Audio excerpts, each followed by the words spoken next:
Well, today we're going to talk about the parable of the rich man and Lazarus.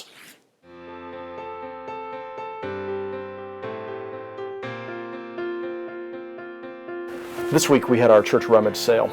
I imagine that Jesus, if he were walking through a church rummage sale today, he might tell stories about items that were rejected and refuse and discarded and how they still had value for someone else and they were purchased and with great joy someone took them home. And it might be a picture of redemption. Or he might say there was a certain man who spent most of his life acquiring things that he thought would make him happy.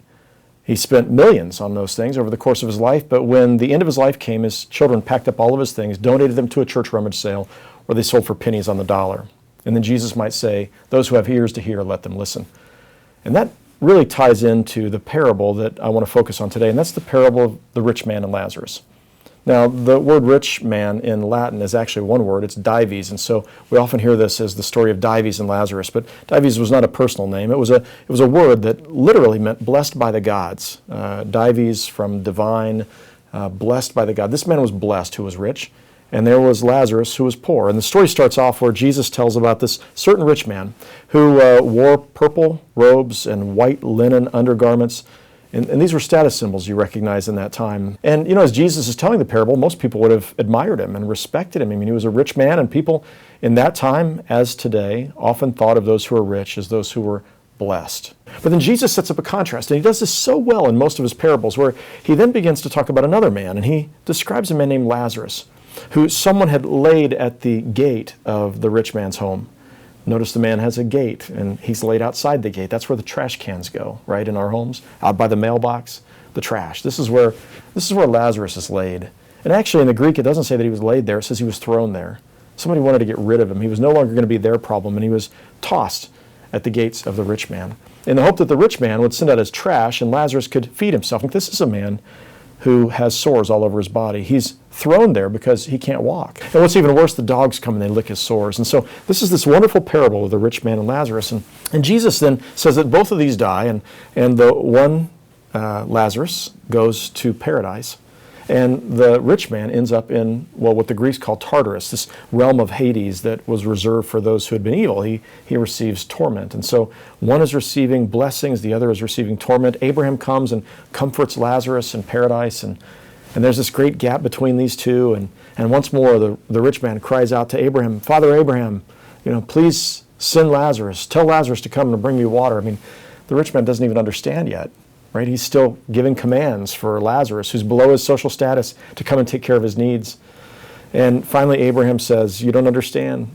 Lazarus received evil things in this life, and now he's blessed, and you had all these good things, and now you're receiving torment. And what we find is in this parable, Jesus is setting up an interesting contrast in that it's not that the rich man is in hell because he was rich. I mean, that's what it sounds like when you read it at first, but then you have to stop it and recognize Abraham is in paradise with Lazarus. Abraham was very rich. In fact, Genesis 13:2 says that Abraham had become very wealthy in livestock and in silver and in gold.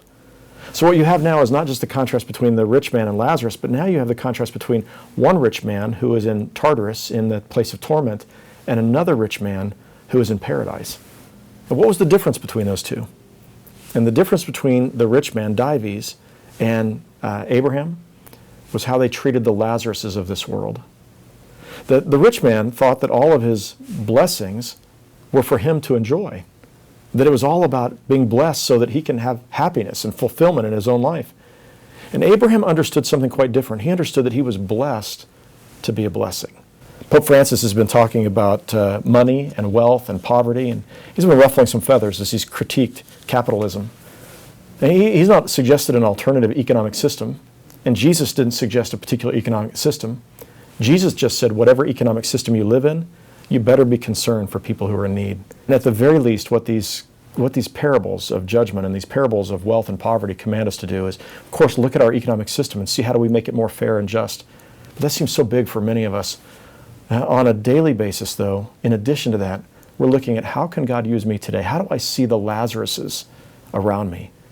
And how can I reach out to be of help, to lift them up, to encourage them, and to provide for them that they might be able to be people with a future with hope. I want you to remember what it means to be blessed. You were blessed to be a blessing.